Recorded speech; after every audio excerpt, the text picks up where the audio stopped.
Shalom, selamat malam semuanya. Kami perwakilan dari kelompok 2 akan memulai membahas tugas dari Pasga. Untuk itu, untuk memulainya, saya Martinus akan memimpin kita dalam doa. Mari bersekutu dalam doa. Ya Tuhan, Allah Bapa kami yang bertakhta di dalam kerajaan surga. Pada malam hari ini, kami anak-anakmu berkumpul untuk membahas tugas. Semoga Engkau melancarkan dalam kami menjalankan tugas. Semoga tugas ini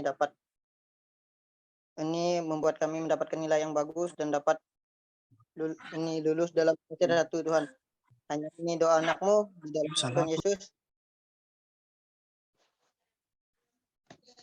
Nah, dan untuk membahas tugas yang pertama, untuk Laura, dipersilakan. Untuk materi yang pertama,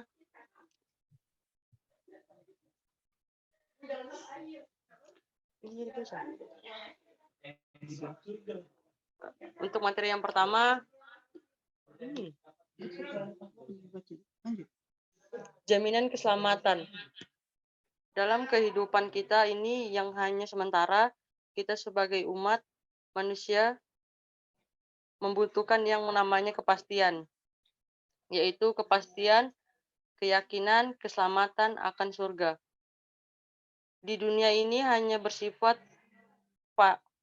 fana atau sementara, dan ditambah lagi dengan wabah COVID-19 yang mengancam kematian dan banyak mengancam nyawa manusia, maka banyak orang butuh kepastian, terutama kepastian keyakinan, keselamatan, jaminan dalam bahasa Inggrisnya itu adalah garansi. Seperti kita membeli jam tangan, biasanya ada garansinya.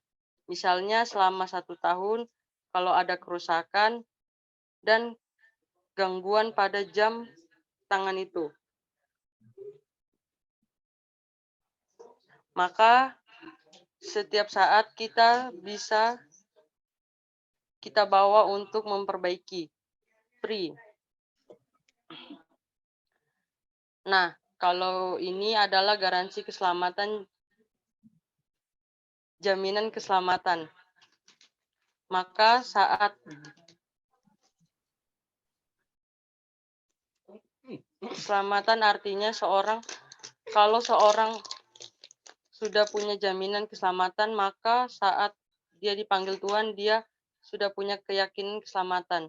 Ada 2 pertanyaan besar dalam kehidupan manusia, pertanyaan gampang susah, dan tidak mudah dijawab oleh orang Kristen maupun orang non-Kristen, maupun orang kaya maupun orang susah, tidak mudah menjawab pertanyaan ini. Saya ingin bertanya kepada Beni, seandainya Beni dipanggil Tuhan hari ini, apakah Beni yakin pasti masuk surga? Suara.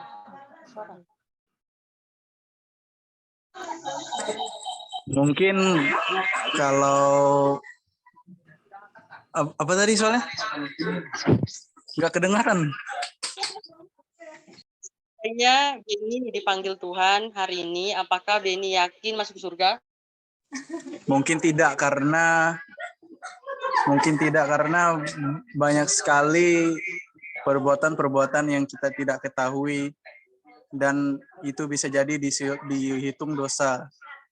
Karena perbuatan baik belum tentu dihitung oleh Tuhan itu sendiri. Terima kasih. Dan pertanyaan kedua, setelah Anda dipanggil Tuhan dan menghadap tata surgawi, lalu Allah bertanya kepada Beni, berikan saya alasan kenapa saya harus izinkan Anda masuk ke dalam surga. Apakah jawaban Anda?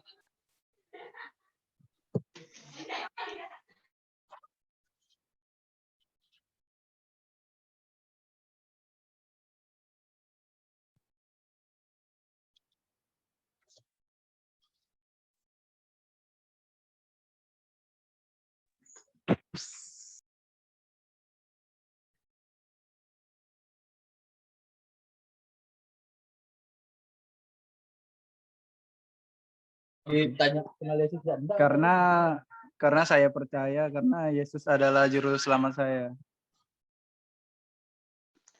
Terima kasih atas tanggapannya. Kalau pertanyaan ini kita tanya kepada setiap orang, pasti jawabannya berbeda-beda. Mungkin ada yang jawabannya yakin, ada yang jawabannya tidak yakin. Jadi sebenarnya hidup kekal atau surga itu seperti sebuah hadiah, seperti hadiah ulang tahun. Apakah dia minta untuk membayari? Pasti tidak, karena kalau membayar bukan hadiah namanya. Seperti surga, itu seperti hadiah yang Tuhan berikan kepada seluruh manusia tanpa terkecuali. Surga itu diciptakan untuk manusia. Tapi sayangnya walaupun itu adalah suatu hadiah yang diberikan Tuhan, tidak semua orang bisa menerima karena ada yang menghalangi. Gimana? Apakah yang menghalangi itu? Yang menghalangi kita menerima hadiah keselamatan surga adalah dosa.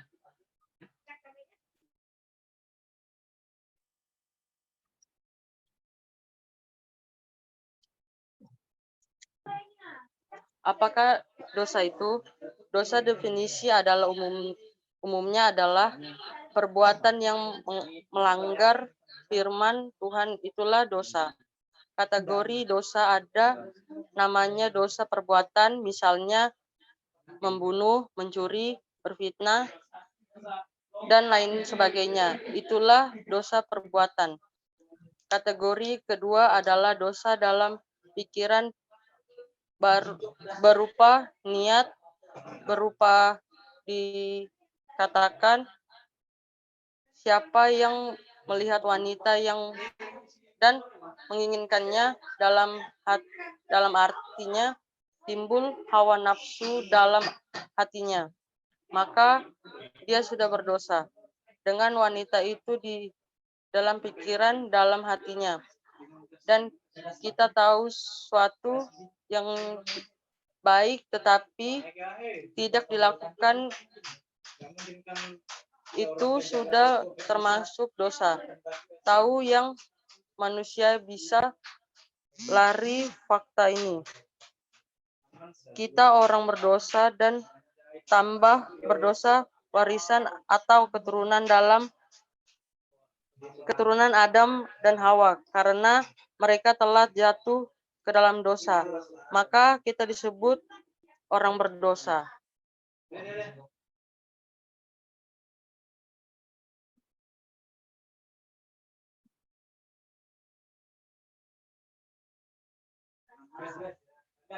Ilustrasinya, kucing kawin sama kucing melahirkan anak kucing orang berdosa, melahirkan orang berdosa. Setiap anak yang terlahir ke dunia itu sudah bawa warisan, yaitu warisan berupa dosa keturunan. Jadi dosa perbuatan, dosa pikiran, tahu yang baik, tidak melakukan, sudah dosa, ditambah lagi dengan dosa warisan Adam dan Hawa. Maka sempurnalah kita, orang berdosa. Ini adalah fakta kehidupan kita, dan kita tidak bisa lari dari kenyataan ini, dan inilah yang menghalangi kita untuk masuk ke surga, atau menerima anugerah hidup.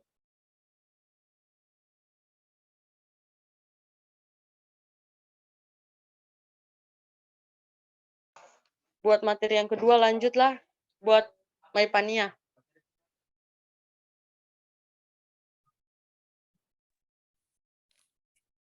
Materi kedua, menjelaskan tentang ilustrasi telur dan bagaimana sifat Allah. Ada satu contoh ilustrasi untuk menggambarkan betapa tuntutan Allah itu sempurna dan betapa perbuatan baik itu tidak bisa menyelamatkan kita.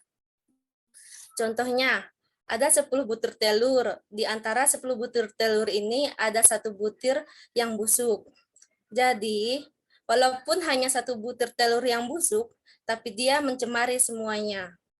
Artinya dengan topik kita adalah satu dosa itu mencemari seluruh kebaikan yang kita buat karena tuntutan Allah itu sempurna. Dosa itu kalau engkau mempunyai 99 kebaikan dan hanya 1 dosa, mencemari 99 kebaikan tersebut. Dosa itu ibarat racun, enggak harus banyak untuk merusak sesuatu. Taburkanlah setetes racun pada makanan, maka ia merusak seluruh makanan tersebut. 1 dosa mencemari seluruh kebaikan. Itulah dosa. Nah, kesimpulan yang kita ambil adalah perbuatan baik tidak bisa menyelamatkan kita karena kita sudah terkepung oleh kondisi kita, bahwa kita orang berdosa dan bahwa 1 dosa itu sudah cukup untuk membuat kita dilemparkan ke dalam neraka karena tuntutan Allah adalah sempurna.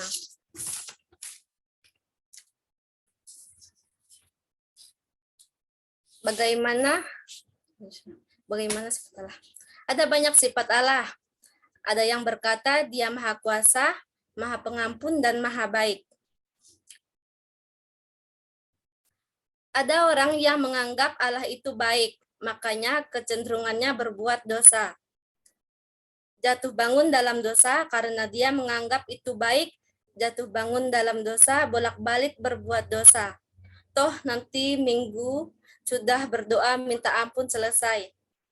Sehingga ia meremehkan kebaikan Tuhan, meremehkan kasih karunia Tuhan, dan merendahkan pengorbanan Yesus. Tetapi sesungguhnya yang sebenarnya adalah Allah itu adalah kasih sekaligus adil. Dengan kasih-Nya sebenarnya Dia tidak ingin menghukum manusia, karena manusia itu diciptakan serupa dan segambar dengan Allah. Manusia adalah citra Allah di bumi ini, tetapi karena Dia adalah adil, sifatnya juga adalah adil, maka 1 dosa pun harus dihukum, sehingga di sini terjadi dilema. Satu sisi Dia mengasihi tidak dengan menghukum, tapi satu sisi Dia harus berlaku adil. 1 dosa harus dihukum sehingga terjadilah dilema. Nah, saya ada 1 pertanyaan tentang dosa. Saya bertanya kepada Yanti. Pertanyaannya adalah, bagaimana kamu dapat mengetahui bahwa sesuatu itu dosa? Boleh diulangi pertanyaannya? Bagaimana kamu mengetahui Bagaimana kamu dapat mengetahui bahwa sesuatu itu dosa? Apa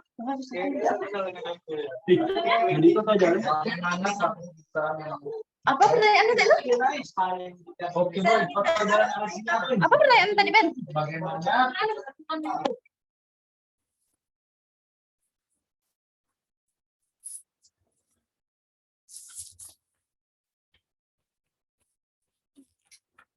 Maaf, bisa diulangi pertanyaannya? Mungkin bisa membantu. Pertanyaannya tadi, bagaimana kamu dapat mengetahui bahwa sesuatu itu dosa? Bagaimana kamu mengetahui sesuatu itu dosa?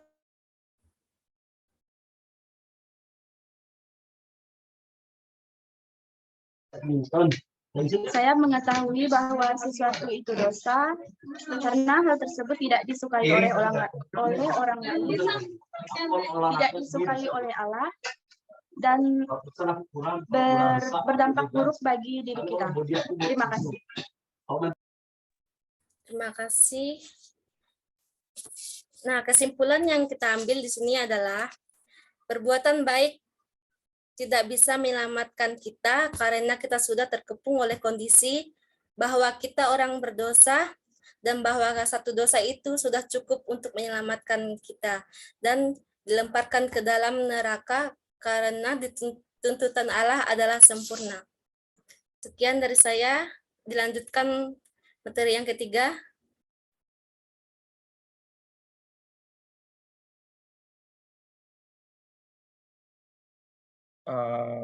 Baik, saya akan melanjutkan materi selanjutnya, yaitu dilema antara kasih dan keadilan. Bagaimana kita tahu bahwa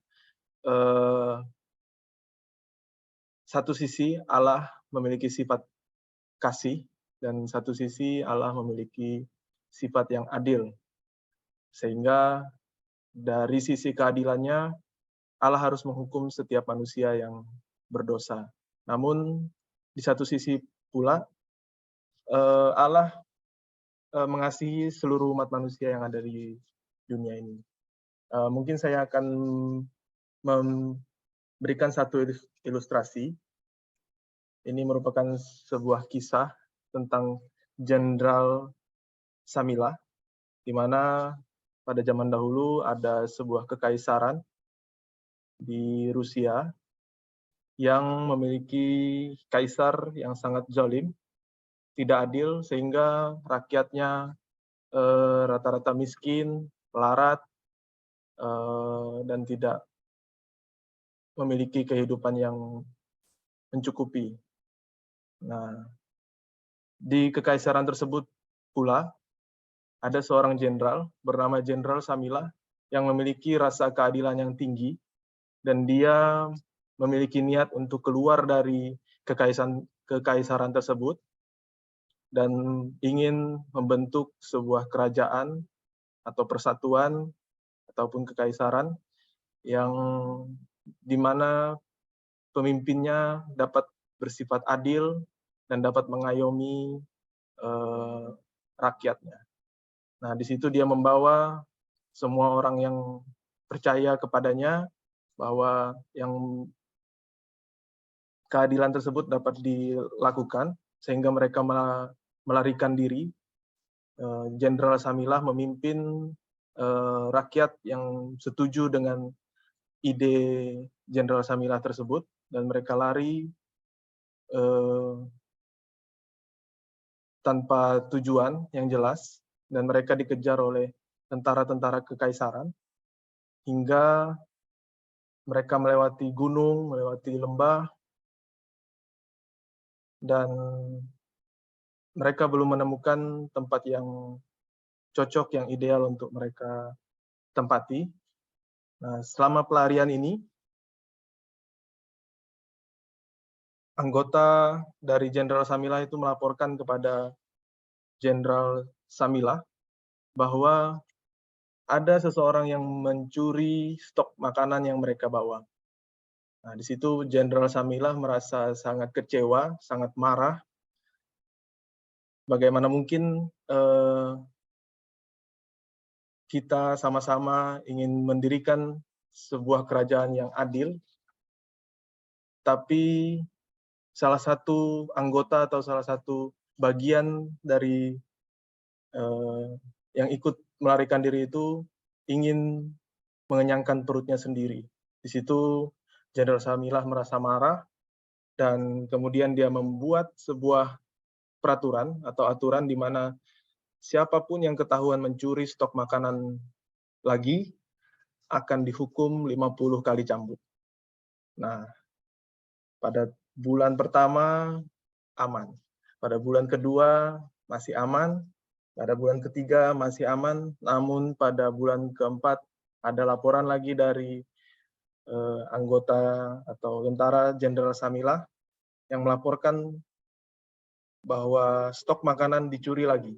Namun kabar baiknya dari tentara tersebut, pencurinya sudah tertangkap. Nah, kemudian Jenderal Samilah merasa senang, dan kemudian dia memberi perintah bahwa besok orang yang mencuri tersebut harus dihukum 50 kali cambuk. Kemudian keesokan harinya, pada saat hari eksekusi, Jenderal Samilah memerintahkan untuk membawa sang pencuri dikelilingi oleh orang ramai, dan kemudian Jenderal Samilah menyuruh tentaranya untuk membuka penutup kepala dari orang yang mencuri tersebut. Kemudian tentara tersebut membuka tutup kepala tersebut, dan betapa terkejutnya Jenderal Samilah bahwa yang mencuri tersebut adalah ibunya. Nah, saudara-saudara mungkin bisa merasakan sendiri bagaimana kita harus menghukum ibu kita sendiri, bagaimana perasaan kita, bagaimana dilema yang kita rasakan. Kita sudah memberikan perintah bahwa yang mencuri harus dihukum, namun ternyata yang dihukum tersebut adalah saudara ataupun orang yang sangat dekat dengan kita. Nah, itulah yang dirasakan Jenderal Samilah. Jenderal Samilah merasa bimbang dengan keadaan tersebut, dan dia tertegun beberapa saat. Kemudian setelah itu Jenderal Samilah memutuskan untuk tetap memberi hukuman kepada pencuri tersebut, yang itu adalah ibunya sendiri. Dan dia memerintahkan tentaranya untuk mencambuk ibunya 50 kali. Pada hitungan yang ketiga, kata Jenderal Samilah, pencurinya harus dicambuk. 1, 2, 3. Dan Jenderal Samilah membuka bajunya dan memeluk ibunya dan memerintahkan kepada tentara tersebut, cambuk saya saja. Di sini Jenderal Samilah menggantikan ibunya untuk mendapatkan hukuman agar ibunya dapat selamat, sehingga keadilan di mana perintah yang sudah ditetapkan sebelumnya dapat tetap terlaksana, dan rakyat yang lain merasa bahwa aturan yang telah dibuat tetap ditegakkan. Selain itu, Ibu Jenderal Samilah yang sudah tua tetap selamat dan digantikan oleh Jenderal Samilah. Nah, disinilah dari ilustrasi ini kita dapat menyimpulkan bahwa kasih dan keadilan dapat bertemu di dalam pengorbanan, di mana pengorbanan Jenderal Samilah yang menggantikan ibunya untuk dicambuk 50 kali, namun juga tetap memberikan rasa keadilan kepada orang lain, kepada orang-orang di sekitar, kepada pengikut-pengikut Jenderal Samilah, bahwa yang mencuri tetaplah harus dihukum.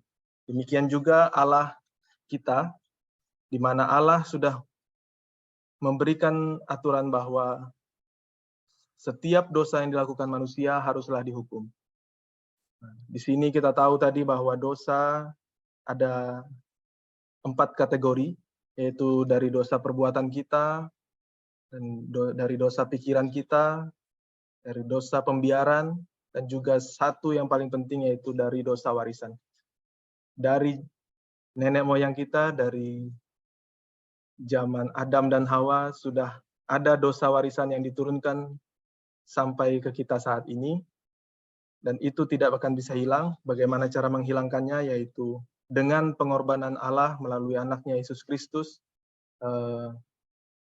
yang rela mengorbankan dirinya di kayu salib, mati untuk menebus dosa kita manusia. Itulah cara Allah untuk menyelamatkan manusia, dan merupakan sebuah hadiah yang diberikan Allah kepada kita. Nah, kiranya kita dapat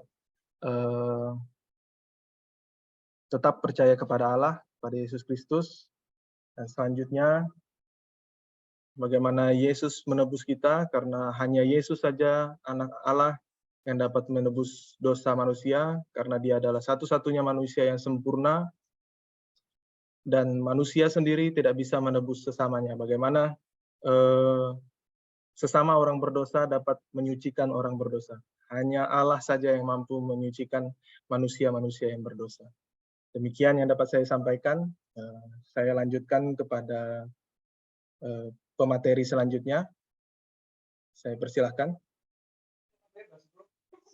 Baik, saya Andrita. Saya akan menjelaskan materi iman ibarat kunci. Dari surga Yesus menawarkan anugerah keselamatan hanya oleh iman. Iman yang seperti apa? Ada 3 jenis iman. Iman yang pertama adalah percaya tetapi tidak mengenal siapa yang dipercayai. Ini ibarat melompat ke dalam kegelapan, percaya tapi tidak adil, atau tidak kenal. Apabila ditanya, apakah kau percaya kepada Yesus? Percaya. Apakah kau kenal Tuhan Yesus? Tidak kenal. Inilah iman kategori yang pertama, tetapi tidak menyelamatkan karena dia hanya percaya tapi tidak kenal. Iman yang kedua adalah iman yang hanya berdasarkan akal saja. Misalnya seorang yang sakit jantung di Pontianak ini, kemudian teman-teman dan saudaranya berkunjung dan berkata, apakah sudah ke dokter jantung? Lalu yang sakit jantung menjawab, belum. Lalu saudara-saudaranya bertanya lagi, apakah Bapak kenal dengan dokter jantung yang hebat itu? Kenal, jawabnya. Apakah sudah pergi? Belum. Jadi dia tahu bahwa ada dokter yang bisa menyembuhkan penyakit jantung, tetapi dia belum pernah pergi ke sana, atau dia tidak mau pergi ke sana. Itu namanya iman yang hanya berdasar akal saja.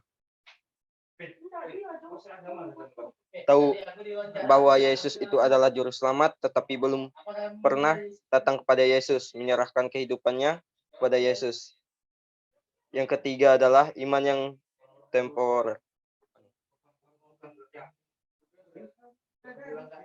yang sementara sewaktu-waktu. Waktu sakit tiba-tiba beriman, ingat Yesus. Waktu susah, kurang duit, tiba-tiba beriman, berdoa, panggil nama Yesus. Waktu ditagih uang kos oleh ibu kos, tiba-tiba beriman, berdoa kepada Yesus. Waktu hampir celaka, tiba-tiba beriman, ingat kepada Yesus. Dan bagi mahasiswa, ada banyak mahasiswa yang beriman pada waktu UAS dan UTS saja. Tiba-tiba mereka beriman dan berdoa pada Yesus, dan ini adalah iman dadakan. Karena kepepet, karena kejepit, tiba-tiba beriman. Nah, iman semacam ini juga tidak dapat menyelamatkan. Tiga kategori ini tidak bisa menyelamatkan. Iman itu seperti kunci. Kalau kita bepergian, kita bawa sekumpulan kunci dengan bentuk yang mirip, tetapi hanya ada satu kunci yang bisa membuka pintu utama. Baik, kita lanjut dengan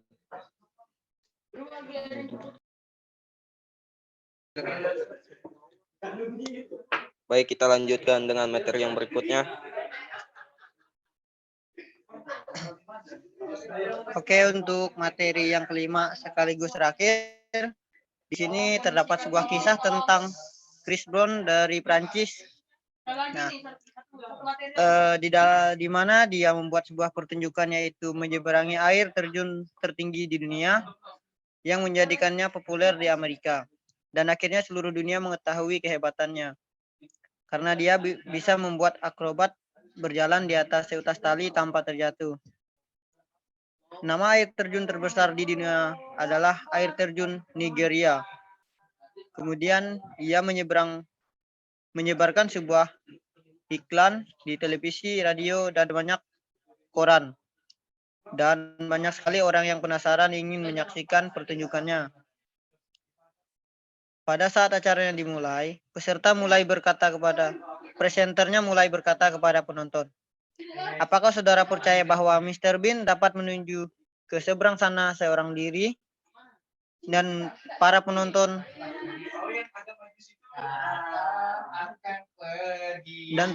menjawab yakin. Lalu Mr. Bean mulai melangkah perlahan demi perlahan menggunakan fokus juga keseimbangan dan pada akhirnya sampai juga di seberang. Lalu sang presenter kembali bertanya kepada penonton, kali ini dia akan kembali ke sini, tapi akan membawa sebuah beban, yaitu gerobak berisi pasir 5 kilo. Apakah Anda yakin dia dapat melakukannya sampai ke ujung? Dan pada akhirnya Chris Bond dapat berjalan dengan selamat sampai ke titik awal. Lalu untuk yang ketiga, lalu presenter berbicara kepada Mr. Bond. Mr. Bond akan balik sekali lagi ke sana, masih membawa gerobak, tapi isinya seorang manusia. Lalu presenter itu turun ke kerumunan ibu-ibu untuk menanyakannya, wahai Ibu Nova, apakah Ibu yakin Mr. Blondin mampu menyeberang ke sana dengan gerobak berisi manusia? Lalu ibu itu menjawab, saya yakin. Lalu presenter itu menanyakan sekali lagi untuk ibu itu, bagaimana kalau Ibu Nova yang naik ke gerobak itu?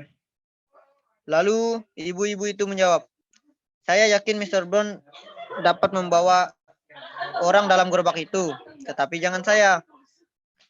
Lalu karena tidak ada yang mau menaiki gerobak itu, presenter ingin mengakhiri acara tersebut.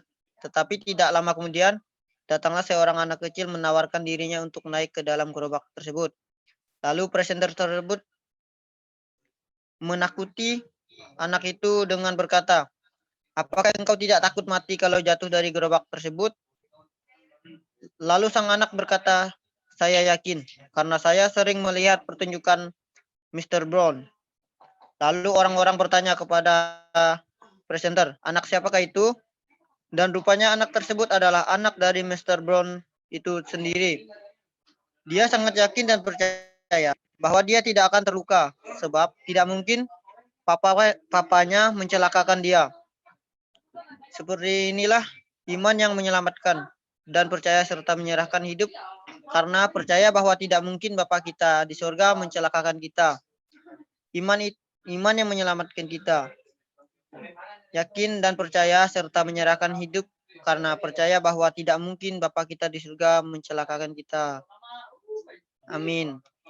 Sekian presentasi dari kelompok 2. Di sini kami berterima kasih kepada para relawan yang mau ikut serta dalam menyelesaikan tugas kami.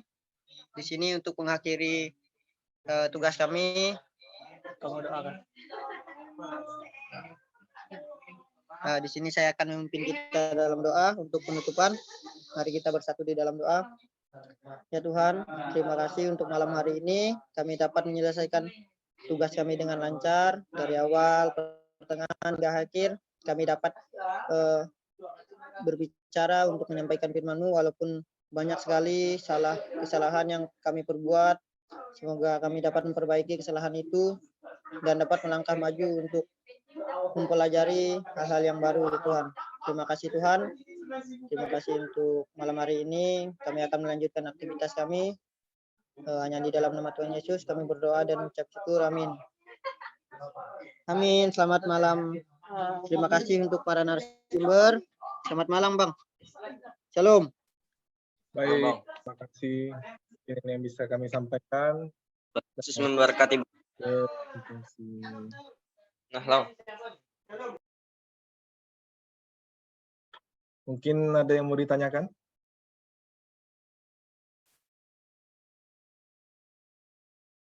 Sebelum diakhiri, kalau tidak ada yang ditanyakan, mungkin kita bisa meninggalkan room ini dan Sekali lagi saya ucapkan terima kasih, kami ucapkan terima kasih. Selamat malam, Tuhan Yesus memberkati.